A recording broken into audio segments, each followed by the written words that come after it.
2nd February 1943, Stalingrad.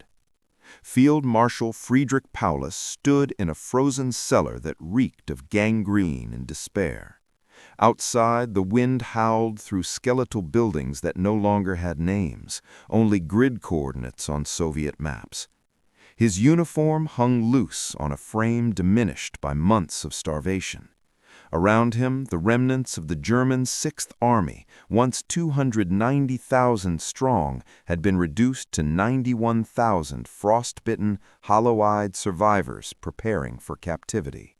Most would never see Germany again. As Paulus signed the surrender document with trembling hands, he could not have known that this moment, this catastrophic defeat in the ruins of a Soviet industrial city, had set in motion a chain of events that would lead, almost exactly 2 years later, to another frozen battlefield. In the Ardennes forest of Belgium, German soldiers would make one final, desperate lunge westward in what history would remember as the Battle of the Bulge. The line connecting these two battles, separated by 1,500 miles and 23 months, traced the collapse of Nazi Germany itself. Before we begin, don't forget to subscribe for more untold stories from the Second World War. Where are you watching from, and could you have survived what these men endured? The Stalingrad catastrophe, the first domino falls. To understand how Stalingrad led inexorably to the Bulge, we must first grasp the magnitude of what Germany lost in those frozen ruins. The battle had begun in August 1942 as part of Hitler's grand strategy to seize Soviet oil fields in the Caucasus and sever the Volga River, Stalin's critical supply artery.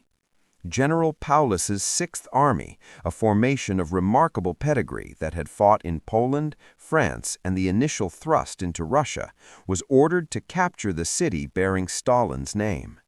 What followed was 5 months of the most savage urban combat in human history. The fighting devolved into Rattenkrieg, warfare where soldiers battled floor by floor, room by room, sometimes for a single stairwell. The Soviets, commanded by the ruthless General Vasily Chuikov, adopted the tactic of hugging the Germans close, denying them the ability to employ their superior artillery and air power.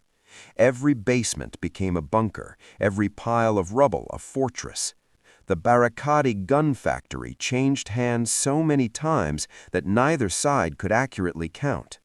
Pavlov's house, a fortified apartment building, held out for 58 days against repeated German assaults, defended by fewer than 30 Soviet soldiers who transformed it into an island of resistance.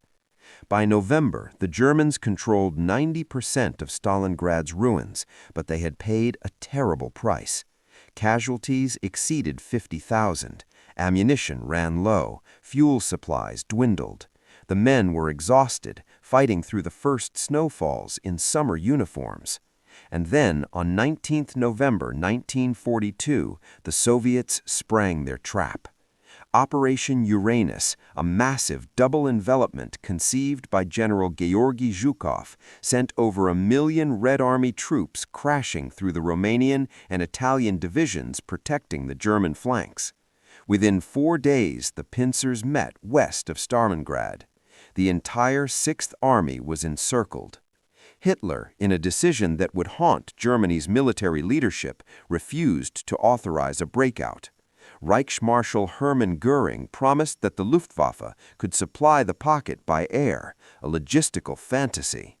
The Sixth Army needed 750 tons of supplies daily. The Luftwaffe never delivered more than 300, and usually far less. Relief attempts failed. By January 1943, German soldiers were eating their horses, dying of typhus and dysentery, freezing in bunkers without adequate heating. When Paulus finally surrendered, nearly 200,000 Germans had died in the pocket or during the battle. Of the 91,000 who marched into Soviet captivity, only 6,000 would ever return home. The psychological impact reverberated across the Third Reich and beyond. Goebbels declared 3 days of national mourning. Black-bordered notices appeared in newspapers across Germany. In occupied territories, resistance movements sensed weakness. In London and Washington, strategists recognized that the tide had turned. But most critically, within the Wehrmacht itself, the myth of invincibility shattered. Stalingrad proved that Germany could lose, and lose catastrophically. The Eastern Front hemorrhaged, bleeding an army white. Stalingrad was not merely a defeat, it was the beginning of a hemorrhage that would drain Germany of its military strength over the next 2 years. Before Stalingrad, Germany could still plausibly claim strategic initiative in the East. After Stalingrad, that initiative passed permanently to the Soviets, and with it went Germany's ability to win the war. The numbers tell a brutal story. From February 1943 to January 1945, the period between Stalingrad's fall and the Ardennes offensive, Germany suffered approximately 3.5 million casualties on the Eastern Front alone. That figure includes killed, wounded, missing, and captured. It represents the equivalent of losing and replacing the entire Wehrmacht's Eastern Front strength multiple times over. Every month, the Eastern Front consumed divisions that Germany could not replace, equipment it could not reproduce, and oil it could not secure. The pattern established itself immediately after Stalingrad. Soviet forces, emboldened by their victory, launched a series of offensives that liberated Kursk, Kharkov, and Rostov by February.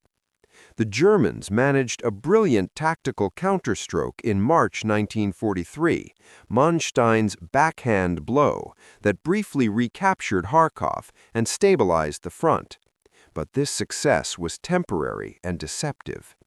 It convinced Hitler that Germany could still mount major offensive operations in the East, leading directly to the next catastrophic decision, Operation Citadel. Kursk, launched in July 1943, was intended to be Germany's comeback, a massive pincer attack against a Soviet salient that would encircle and destroy several Soviet armies, demonstrating that the Wehrmacht retained offensive punch. Hitler assembled his best divisions, his newest tanks, Panthers and Tigers, and elite Waffen-SS formations.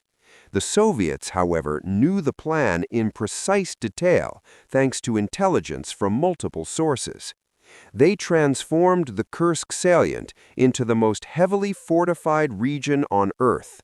Over 400,000 mines, 6 defensive belts stretching 60 miles deep, and massed artillery concentrations exceeding 100 guns per mile. When the offensive began on 5 July, it ran immediately into this defensive labyrinth. German tanks broke through initial positions, but were channeled into killing zones. Soviet anti-tank guns knocked out Panthers from the flanks. The climax came on 12 July at Prokhorovka, where hundreds of tanks from both sides clashed in history's largest armored battle. The battlefield became an inferno of burning steel and exploding ammunition. Though both sides suffered heavily, the German advance stalled. Hitler, now facing the Allied invasion of Sicily and fearing Italy's collapse, called off Citadel on 13 July. Kursk was decisive not because of casualties, both sides bled, but because it exhausted Germany's offensive potential. From July 1943 onward, the Wehrmacht in the East would fight a defensive war, retreating step by bloody step toward Germany itself. The Red Army liberated Orel, Belgorod, and Kharkov by August. They crossed the Dnieper River in the fall. By winter, they had recaptured Kiev. The Red Army had learned to conduct sophisticated multi-front operations, coordinating armor, artillery, and air power with devastating effectiveness. Every German division tied down in the east was a division unavailable for other fronts. Every panzer regiment destroyed at Kursk or in the subsequent retreats was a regiment that could not defend France. Every liter of fuel burned in desperate counterattacks in Ukraine was fuel unavailable for training new units or defending the Reich. The Eastern Front became a black hole, consuming resources faster than Germany's war economy could regenerate them. The Western Allies tightened the noose. While the Eastern Front devoured Germany's strength, the Western Allies methodically constructed the apparatus of Germany's destruction. The strategic bombing campaign intensified throughout 1943 and 1944. Hamburg burned in a firestorm in July 1943 that killed 40,000 civilians in a single week. British night raids and American daylight precision bombing targeted oil refineries, aircraft factories, and transportation networks. The Luftwaffe, bled white defending the Reich and supporting operations in the East, could not prevent the devastation. In the Atlantic, the U-boat war, once Germany's great hope for strangling Britain, collapsed. Allied convoys, protected by radar, long-range aircraft, and ultra-intelligence that decrypted German naval codes, sank submarines faster than Germany could build them. May 1943 saw 41 U-boats destroyed, forcing Admiral Dönitz to temporarily withdraw from the North Atlantic. The supply lines to Britain remained open, allowing the buildup of men and material for the invasion Hitler knew was coming but could not predict when or where it would fall. The Mediterranean theater drained German resources without offering strategic gains. After the surrender of Axis forces in Tunisia in May 1943, 250,000 prisoners, including the remnants of the Afrika Korps, the Allies invaded Sicily in July. Italy's fascist government collapsed. Mussolini was arrested. Hitler, determined to hold Italy despite its military irrelevance, poured divisions into the peninsula. The Italian campaign became a grinding, attritional struggle through mountains and rivers, absorbing 25 German divisions that might have been used elsewhere. Every Tiger tank defending the Gustav Line was a Tiger that couldn't defend the Atlantic Wall or reinforce the Eastern Front. Then came D-Day. On 6 June 1944, Operation Overlord landed 5 divisions on the beaches of Normandy, supported by the largest amphibious armada ever assembled. German defenders, weakened by years of attrition and deceived by Allied deception operations into expecting the invasion at Calais, could not contain the beachhead. Field Marshal Erwin Rommel, commanding German forces in France, had warned Hitler that Germany must stop the invasion on the beaches or lose the war. The invasion was not stopped. By the end of June, over 850,000 Allied troops had landed in France. German reinforcements, moving by road and rail under constant air attack, arrived piecemeal and exhausted. The Luftwaffe was virtually absent. Allied fighters controlled the skies. When the Americans finally broke through at Saint-Lô in late July, the German front in Normandy collapsed. General George Patton's Third Army raced through Brittany and swung eastward. A German counterattack at Mortain in early August failed disastrously, and German forces retreated into the Falaise pocket, where Allied air power savaged them mercilessly. Paris fell on 25 August. By mid-September, Allied armies reached the German border. The two-front war, which German strategy had sought to avoid since Bismarck's time, was now Germany's reality. And it was a reality that stretched Germany's diminished resources beyond the breaking point. The strategic calculus, Hitler's desperate arithmetic. By autumn 1944, Germany's strategic situation was objectively hopeless. In the east, the Red Army stood on the Vistula River in Poland, preparing offensives that would carry them to Berlin. In the West, American, British, and Canadian armies had liberated France and Belgium and were poised to cross the Rhine. In Italy, Allied forces pushed northward through the Gothic line. Germany's cities burned under bomber streams that flew with near impunity. Oil production, critical to mechanized warfare, had been reduced to a trickle by bombing raids on synthetic fuel plants. The Kriegsmarine had ceased to exist as a fighting force. The Luftwaffe could barely contest the skies over Germany itself. Yet Hitler, increasingly detached from military reality, refused to contemplate surrender or negotiated peace. Instead, he conceived a final offensive, a desperate gamble that he believed could split the Western Allies, recapture Antwerp, and force a political settlement that would free Germany to concentrate entirely on the East. The plan was codenamed Wacht an der Rhein, Watch on the Rhine, and it targeted the Ardennes Forest, the same region through which Germany had launched its stunning 1940 offensive against France. The logic, such as it was, ran as follows. Allied forces, stretched across a broad front from Switzerland to the North Sea, were thinnest in the Ardennes, a region of rugged terrain considered unsuitable for major operations. If Germany could mass armor and infantry in secret, launch a surprise attack through the Ardennes, cross the Meuse River, and drive to Antwerp, it would cut off British forces in the north and American forces in the south.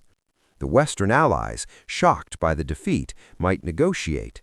At minimum, it would buy time for new U-boats, jet fighters, and V-2 rockets to turn the tide.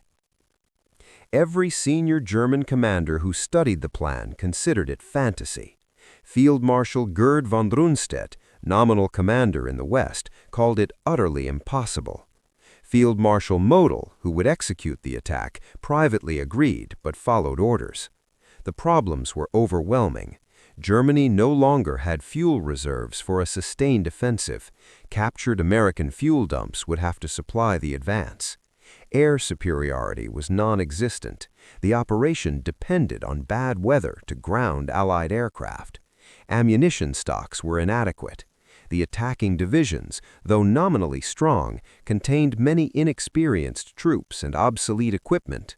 And the Americans, though surprised, had proven themselves ferocious and resourceful fighters in 6 months of combat across France. None of these objections swayed Hitler. He stripped the Eastern Front of its last mobile reserves, elite SS Panzer divisions that might have slowed the coming Soviet winter offensive, and concentrated them in the Eifel region east of the Ardennes. Security was obsessively tight. Officers were sworn to secrecy on pain of death.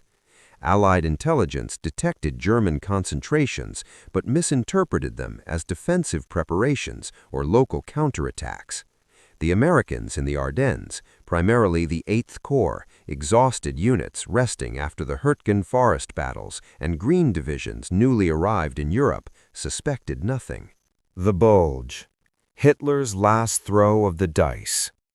At 5:30 hours on 16 December 1944, the largest artillery barrage the Western Front had seen since 1918 erupted across 85 miles of the Ardennes. Over 1,600 German guns hammered American positions. Then came the infantry and armor. 25 divisions, over 200,000 men, hundreds of tanks, including fearsome King Tigers and Panthers, surging westward through fog and snow. The American front, held by just 4 divisions spread across a sector designed for 6, shattered in places and bent dangerously in others. Communications broke down as German infiltrators cut phone lines and sowed confusion. Entire battalions were surrounded. At Schnee-Eifel, 2 regiments of the 106th Infantry Division, over 8,000 men, were encircled within 48 hours and eventually forced to surrender, the largest American capitulation in the European theater. But the Germans encountered immediate problems. American units, though surprised and outnumbered, fought back ferociously.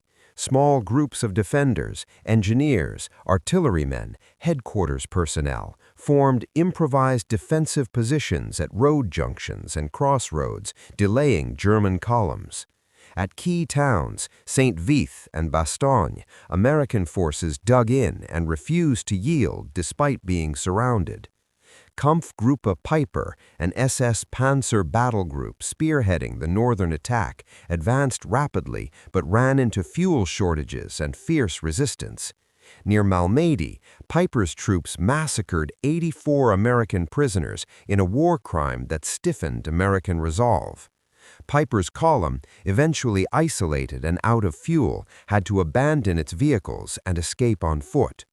The weather, initially Germany's ally, turned against them when skies cleared on 23 December. Allied air power, thunderbolts, lightnings, and British typhoons descended on German columns with devastating effect. Supply convoys were obliterated, tank formations were strafed mercilessly. The Luftwaffe made a valiant effort to contest the skies, but was overwhelmed by numerical and qualitative superiority. At Bastogne, the 101st Airborne Division and attached units held the vital road hub against repeated German assaults. On 22 December, German commanders sent a surrender ultimatum. Brigadier General Anthony McAuliffe's one-word reply, "Nuts," became legendary. When the German officers asked for clarification, the American officer delivering the response translated, "It means go to hell." Patton's Third Army, executing a remarkable 90-degree pivot northward in 48 hours, broke through to relieve Bastogne on 26 December.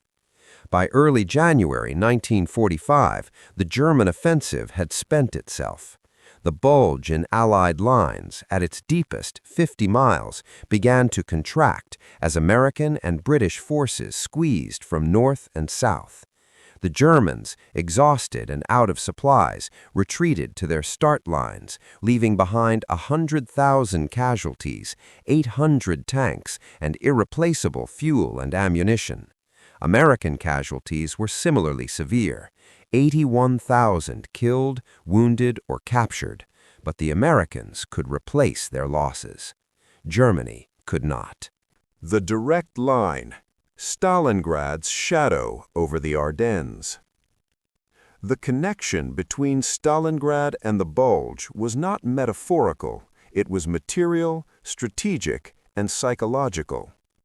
Every decision Hitler made after February 1943 was conditioned by Stalingrad's disaster and the cascade of defeats it triggered. First, the material connection. The Sixth Army lost at Stalingrad represented not just 290,000 men, but an entire cadre of experienced officers, NCOs, and specialists who could never be replaced. Germany's subsequent offensives, Kursk, the multiple attempts to stabilize the Eastern Front, consumed divisions at a rate that exceeded production. By December 1944, when Hitler scraped together forces for the Ardennes offensive, he was fielding divisions with hollow cores, experienced SS units mixed with hastily trained Volksgrenadier divisions containing teenagers and old men. The elite panzer divisions thrown into the Bulge, 1st SS Panzer, 2nd SS Panzer, 12th SS Panzer, were formations rebuilt multiple times after destruction in the East. Their institutional knowledge and combat effectiveness had been degraded by continuous attrition. The tanks they drove, Tigers, Panthers, and even Panzer IVs, were mechanically unreliable after years of rushed production and inadequate maintenance. The fuel they needed simply didn't exist. German synthetic fuel production had been crippled by Allied bombing, itself made possible by the diversion of Luftwaffe fighters to the Eastern Front. Second, the strategic connection. Stalingrad forced Germany into a permanent two-front war with inadequate resources.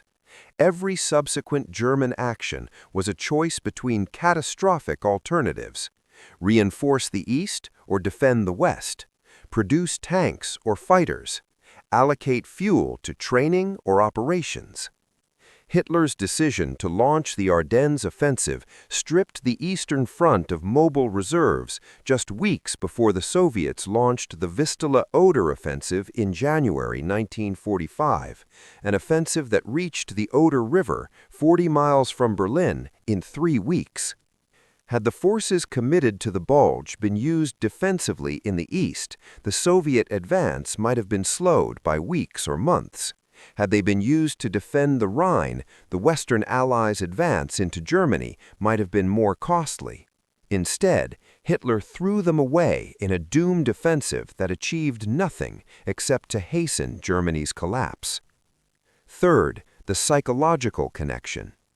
Stalingrad broke the Wehrmacht's confidence in Hitler's strategic judgment. Senior officers who survived the war uniformly testified that Stalingrad marked the moment they realized the war was lost. Yet Hitler's grip on the military remained absolute, enforced by SS loyalty and the aftermath of the July 1944 assassination attempt.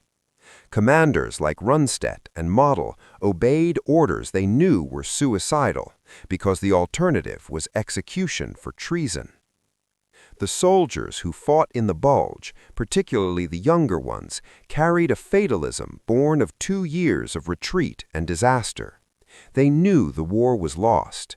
They fought because they feared Soviet revenge, because military discipline still held, because surrender meant uncertain fate. One German soldier, captured in January 1945, told his interrogators, "We knew it would fail. We knew since Stalingrad that everything would fail, but we were ordered to attack, so we attacked." Collapse into oblivion. The failure of the Bulge removed the last barrier to Germany's total collapse. In the east, the Soviet January offensive smashed through weakened German defenses. Warsaw fell on 17th January. By early February, the Red Army stood on the Oder River within artillery range of Berlin. In the west, American and British forces recovered from the Bulge and prepared to cross the Rhine. The capture of the Ludendorff Bridge at Remagen on 7th March gave the Americans an intact crossing. By late March, Allied armies were deep into Germany. The final months were apocalyptic. German cities burned under bombing raids that faced almost no opposition. Refugees fled westward from the advancing Soviets, millions of civilians in columns stretching for miles. The Wehrmacht disintegrated into fragments, some units fighting to the last, others surrendering at the first opportunity. Hitler retreated to his Führer bunker beneath Berlin, issuing orders to armies that no longer existed, moving phantom divisions on maps. On 16th April, the Battle of Berlin began. Over 2.5 million Soviet troops, supported by 6,250 tanks and 41,600 artillery pieces, assaulted the city. The defense was conducted by a mixture of SS fanatics, Wehrmacht remnants, Hitler Youth, and Volkssturm Home Guard, old men and boys. The fighting was savage, block by block, building by building. On 30th April, with Soviet troops blocks from his bunker, Hitler committed suicide. Admiral Dönitz assumed nominal leadership and sought to prolong the war in the west while evacuating forces from the east. But the end was inevitable and swift. Germany surrendered unconditionally on 7th May 1945 at Reims, with a second ceremony in Berlin on 8th May for Soviet satisfaction. The Third Reich, which Hitler proclaimed would last 1,000 years, had endured for 12. Europe lay in ruins. Over 60 million people were dead worldwide. Germany itself was divided between occupying powers, its cities demolished, its industry shattered, its population traumatized beyond measure. Reflection: the chain of consequence. In a frozen cellar in Stalingrad, Field Marshal Paulus signed away not just an army, but Germany's future. The line from that moment to the frozen forests of the Ardennes was direct and unbreakable. Stalingrad was not merely a defeat. It was the beginning of a cascade that no amount of tactical brilliance, no wonder weapons, no fanatical will could reverse. The soldiers who fought in these battles, German and Allied alike, were caught in a mechanism of destruction that exceeded human scale. At Stalingrad, German soldiers died of cold and hunger in numbers that numbed comprehension. In the Bulge, American GIs fought through blizzards in foxholes without adequate winter gear, enduring conditions that would have seemed impossible before experiencing them. They were not statistics or chess pieces, but individual human beings, sons writing letters home, brothers sharing cigarettes, fathers clutching photographs, trapped in a war that consumed everything. The lesson, if there is one, extends beyond military history into the realm of moral consequence. Stalingrad was the inevitable result of a war of annihilation launched by Germany against the Soviet Union, a war fought with unprecedented brutality, a war that sought not just military victory, but the destruction of entire peoples. The Bulge was the death spasm of a regime that had brought catastrophe to the world and now reaped the whirlwind of its own sowing. From the Volga to the Ardennes, the Wehrmacht marched through 2 years of continuous catastrophe. They left behind millions of dead, nations in ruins, and a legacy of horror that still haunts the world. The chain of causation was clear. Stalingrad led to Kursk.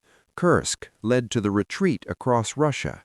The retreat led to the two-front war, and the two-front war led to the Ardennes and final collapse. On that frozen February day in 1943, when Paulus surrendered the Sixth Army, he could not have known that he was signing Germany's death warrant. But the soldiers in the Ardennes forest in December 1944 knew. They knew they were fighting a lost war for a doomed regime. They fought anyway, out of duty, fear, comradeship, or simple survival instinct. And when it ended, when the last shots were fired and the last surrenders signed, the world they had known was gone forever. But even as Germany collapsed, another theater of war still raged across the Pacific, a war that would end not with surrender documents, but with atomic fire. Join us next time as we uncover the final act of World War II, from the hell of Iwo Jima to the mushroom clouds over Hiroshima and Nagasaki, where the future itself was forged in the crucible of total war.